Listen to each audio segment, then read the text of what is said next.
teman-teman, kembali lagi di podcast Jurnalaska.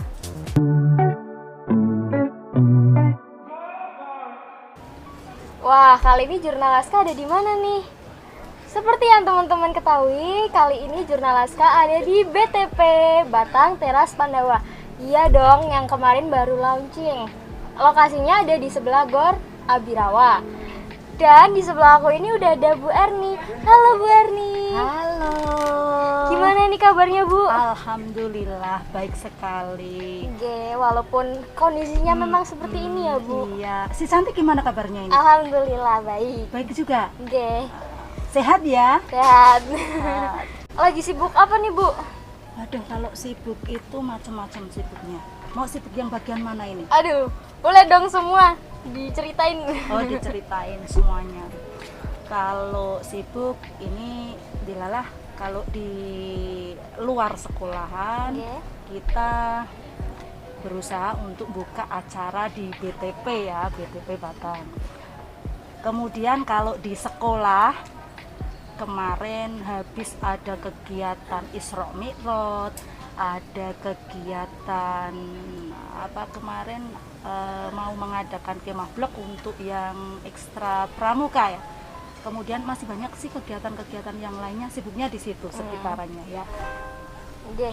Nah, memang Bu Erni ini adalah salah satu guru di SMA Negeri 2 Batang ya teman-teman.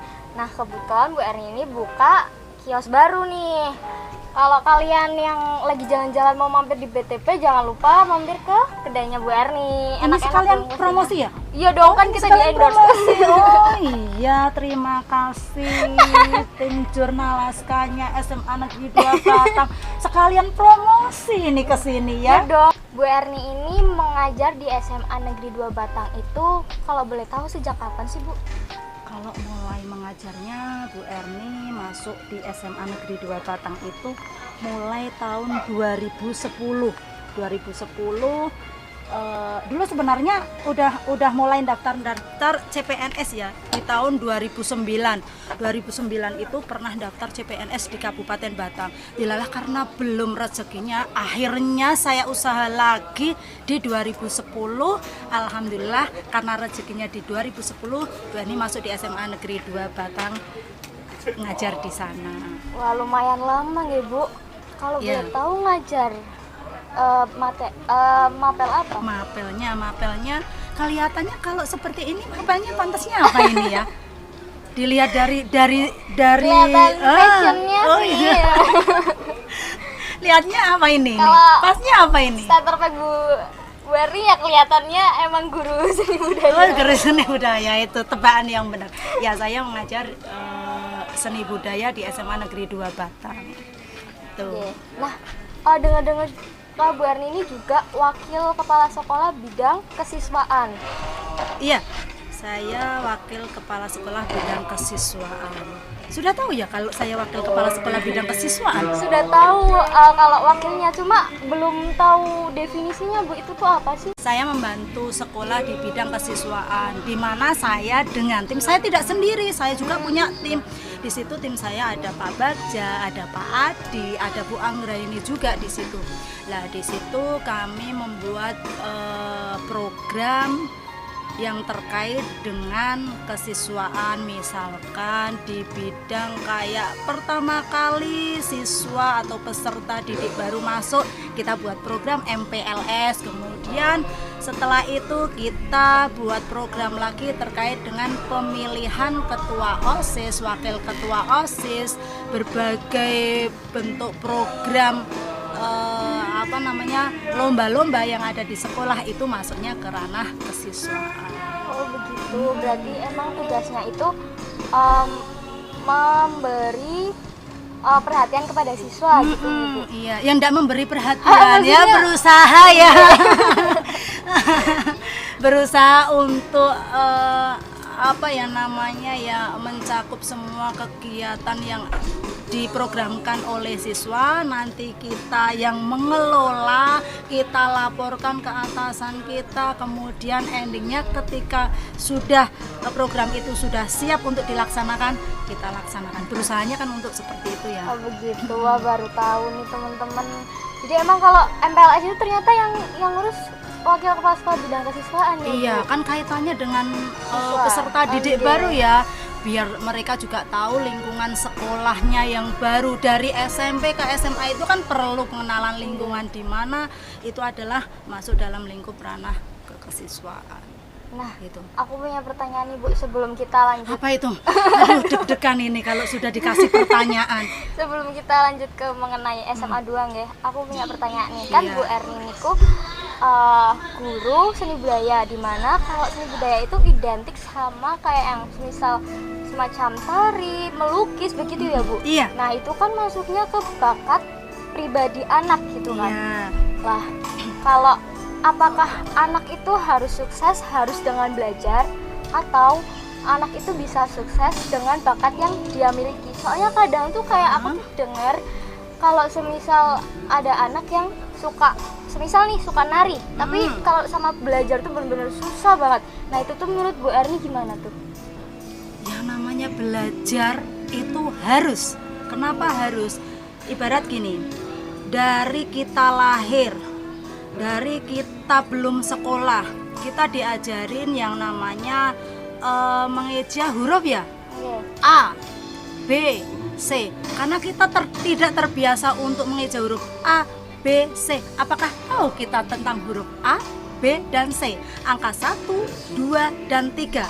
Karena kebiasaan dari kecil kita diajarin huruf A itu yang garis miring, terus tengahnya ada garisnya. B itu yang kayak ibu hamil ada. Nah, dari itu kita belajar terus dari huruf per huruf, karena kebiasaan kan, belajar kebiasaan dari kita belajar huruf ke huruf, kemudian menjadi sebuah kata. Setelah sebuah kata itu kita sudah selesai pelajari, kita membuat sebuah kalimat sehingga diperbanyak lagi menjadi sebuah paragraf. Karena kebiasaan itu kita bisa membuat sebuah paragraf. Kalau kita saja kita tidak belajar terkait dengan huruf A itu seperti apa, huruf B itu seperti apa, huruf C itu seperti apa, apakah kita tahu itu huruf apa? Gitu. Ibaratnya seperti pepatah mengatakan, kalau di romantika ya, tresno teko jalaran songko kulino. Nah, karena kulino, karena kebiasaan kita belajar, akhirnya endingnya tetap segi positif yang kita dapatkan. Begitupun ketika kita misalkan punya bakat menari, kita punya bakat melukis, kita punya bakat bermusik. Ketika bakat itu tidak kita telateni, pasti lupa tidak? Pasti lupa. Wong namanya huruf aja kalau kita lupa. Masih ada ya ibu-ibu yang kalau di pedesaan dalam itu buta aksara ya. Kalau tidak ditelateni untuk belajar, pasti lupa lagi. Aki sek koyo apa ya, beki sek kaya apa ya. Karena itu tidak telaten untuk belajar. Tetapi kalau sudah ditelateni, pasti segi positif itu ada. Itu begitupun yang tadi saya katakan, belajar nari, belajar bermusik, belajar rupa, ataupun belajar mata pelajaran yang lainnya. Kalau kita tidak telaten, tidak bakalan bisa. Jadi yang namanya giat belajar itu wajib, menurut saya harus. Oh, berarti belajar itu memang harus ya Bu? Harus. Cuma untuk bidang masing-masing ya memang harus ditelateni gitu, Harus ya? itu. Seperti halnya kita masak, karena kita tidak telaten, yang penting bruk uyah, bruk gula, ibaratnya kayak orang Jawa kan kayak gitu. Rasanya kan belum enak. Kalau kita telateni, oh takaran air segini, garamnya segini, takaran air segitu, gulanya seberapa, nanti menjadi bentuk masakan yang enak karena telaten kita terbiasa dengan belajar itu. Tuh. Nah gitu teman-teman, jadi emang belajar itu perlu, wajib. Harus apalagi kita sebagai pelajar ya Bu. Nah balik lagi nih ke SMA Negeri 2 Batang. Ibu kan sudah mendidik selama kurang lebih berarti hampir 12 tahun ya Bu? Lama ya ternyata ya. Tapi saya kira baru kemarin loh. Emang nggak terasa ya Bu? Soalnya saya merasa muda terus. Emang masih muda. Masih muda, alhamdulillah. Kalau masih muda terus ya. Nah apa sih pengalaman menarik yang pernah Ibu temui selama Ibu mengajar yang mungkin nggak bisa Ibu lupain? Pengalaman menariknya ketika masuk di pelajaran, antusias para pelajar, semangat para pelajar ketika kita mau ngajar itu sangat sangat bersemangat. Kita pun yang mengajar tetap ikut bersemangat. Jadi ketika kita mau ngajar sudah kelentrak-kentruk untuk peserta didiknya, kita pun jadi males-malesan untuk bukan males-malesan, tetapi terkesan kita itu jadinya ikut, kok lemes ya. Kalau yang lainnya yang mau kita ajar seperti itu, kok terus kita mau ngajar keadaannya seperti itu, akhirnya ikut lemas. Tetapi kalau semuanya semangat, kita pun ikut semangat. Itu yang membuat saya senang, membuat saya terkesan itu seperti itu. Apalagi kalau sudah masuk ke kelas 12 nih. Kalau masuk ke kelas 12 mulai mau ujian praktek, kemudian kita sudah merancang untuk bentuk sajian atau pagelaran yang mau kita tampilkan untuk ujian praktek itu, mereka langsung antusias karena momen-momen itu yang mereka tunggu, di mana apa yang menjadi proses ketika persiapan pagelaran itu akan menjadikan kenangan untuk mereka ketika nanti mereka lulus, di mana di situ ada bertengkarnya, itu pasti ada gontok-gontokannya. Dalam artian gontok-gontokan itu kadang si A nungguin si B, sedangkan si B ditungguin lama sekali, ndak merasa kalau ditungguin, akhirnya menimbulkan kecemburuan kan, kecemburuan dalam artian kok dinteni suwi banget padahal aku ngenteni suwi, ya akhirnya marah-marahan. Tapi ada juga di situ yang tadinya saya kan untuk kelompok itu saya pilihkan. Kenapa saya pilihkan? Biar tidak terjadi itu gengnya dia harus sekelompok dengan dia, aku mau milih kelompok sendiri karena aku merasa nyaman dengan dia. Tidak, kalau saya memang saya campur. Karena apa? Karena biar ada kebersamaan, walaupun itu bukan satu geng. Pertama kali pasti bilang, Bu, saya kan tidak terbiasa dengan dia. Tetapi lama-kelamaan akan terbiasa dengan adanya komunikasi. Seperti tadi yang saya katakan, tresno teko jalaran saka kulino, kebiasaan pun datang jalaran saka kulino. Ada juga yang sampai cinlok di situ pada saat latihan di situ. Makanya itu menjadi momen yang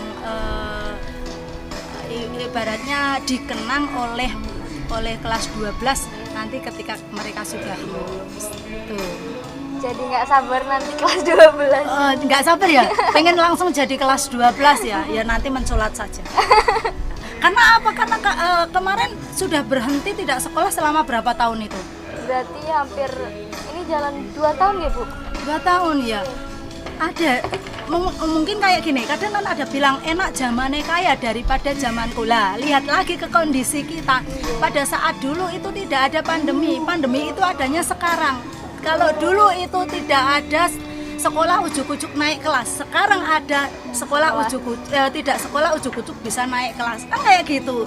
Bukan masalah enak zamanmu ketimbang zamanku, tetapi kembali lagi kita lihat di kondisi kita pada saat ini. Karena memang nggak ada yang minta kondisi seperti ini. Tidak ada, saya juga tidak mau loh. Saya harus dikerukupi sini semua, harus pakai ini aja nyampe merucut karena kesenggol-senggol terus itu. Berarti kalau dari Bu Erni itu lebih enak ngajar offline ya, Bu, daripada daring? Saya lebih enaknya offline karena tahu praktek itu rasanya seperti ini.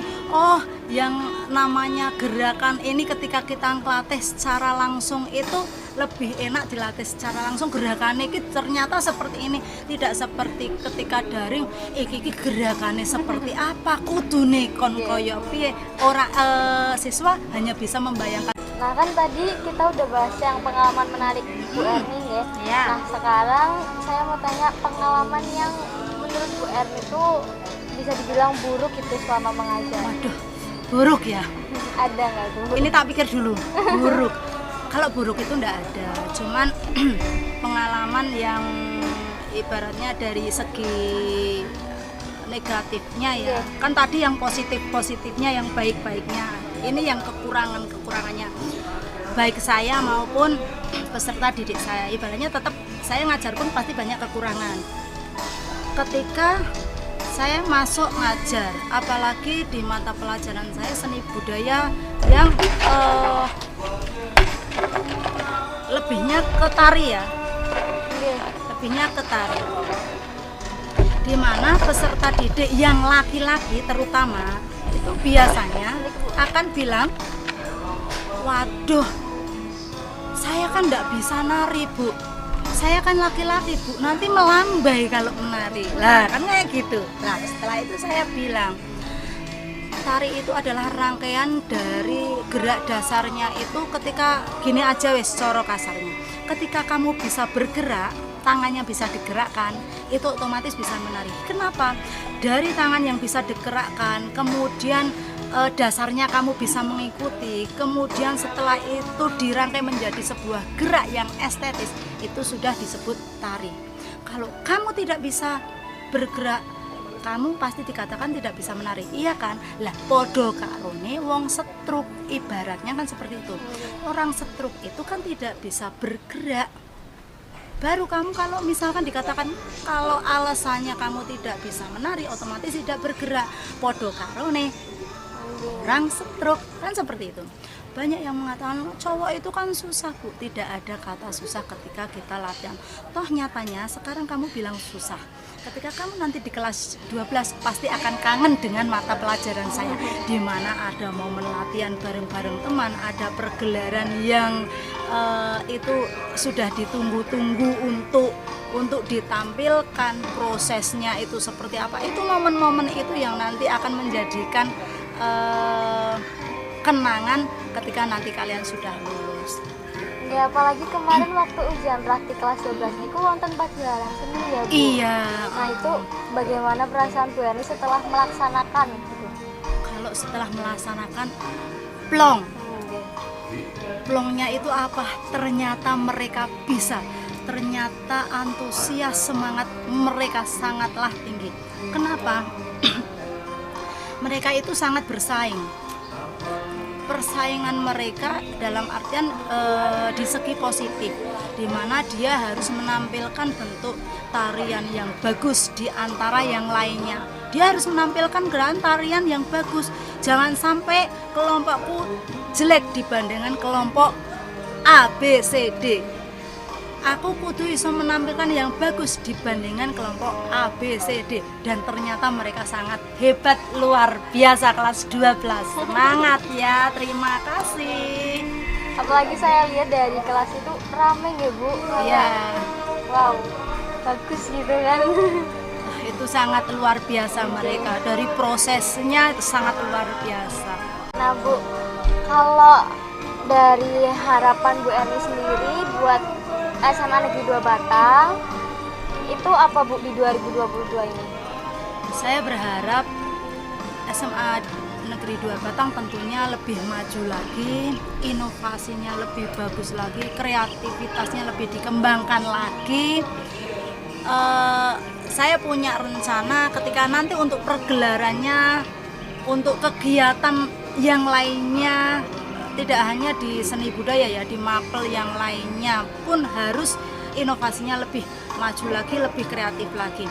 Dan kalau yang di mapel saya khususnya itu saya pengennya nanti ketika pergelaran karya tari, saya pengen kalau bisa nanti saya tampilkan di BTP ini sekalian promo SMA Negeri 2 Batang, biar SMA Negeri 2 Batang itu tidak dipandang SMA Negeri 2 Batang itu nomor 2, tetapi SMA Negeri 2 Batang walaupun Negeri 2 tetapi tetap yang utama dan nomor 1 di Kabupaten Batang. Amin, semoga terlaksana ya Bu, dan kita tunggu dong pastinya. Iya. Wah, udah lama nih teman-teman, nggak kerasa kita udah ngobrol cukup lama nih Bu. Apa sudah lama ya? Sudah. Kok kayaknya baru berapa menit? 1 menit ya? 1 menit. Nah ini Bu, terakhir nih ada pertanyaan untuk Bu Erni. Iya. Kesan dan pesan dari Bu Erni untuk kegiatan Jurnalaska ini. Saya mau bilang apa ya?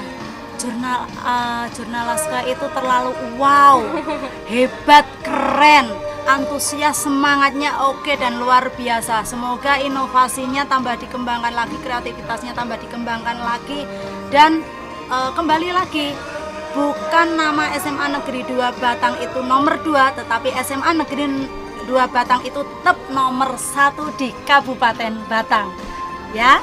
Terutama tim Jurnalaska SMA Negeri 2 Batang itu tidak ada tandingannya, luar biasa. Tepuk tangan buat tim Jurnalaska SMA Negeri 2 Batang. Waduh. Iya, terima kasih ya Bu Iya. Erni udah mau ngeluangin waktunya buat podcast sama tim Jurnalaska. Iya. Buat teman-teman nih, jangan lupa loh pokoknya kalau mampir di BTP harus mampir ke kedainya Bu Erni. Cobain ini nih. Siap. Terima kasih, si cantik ini juga luar biasa. Terima kasih Bu. Terima kasih nih Bu Erni. Sama-sama. Nah, buat teman-teman, terima kasih yang udah nonton. Jangan lupa like, comment, subscribe, and comment. Dadah.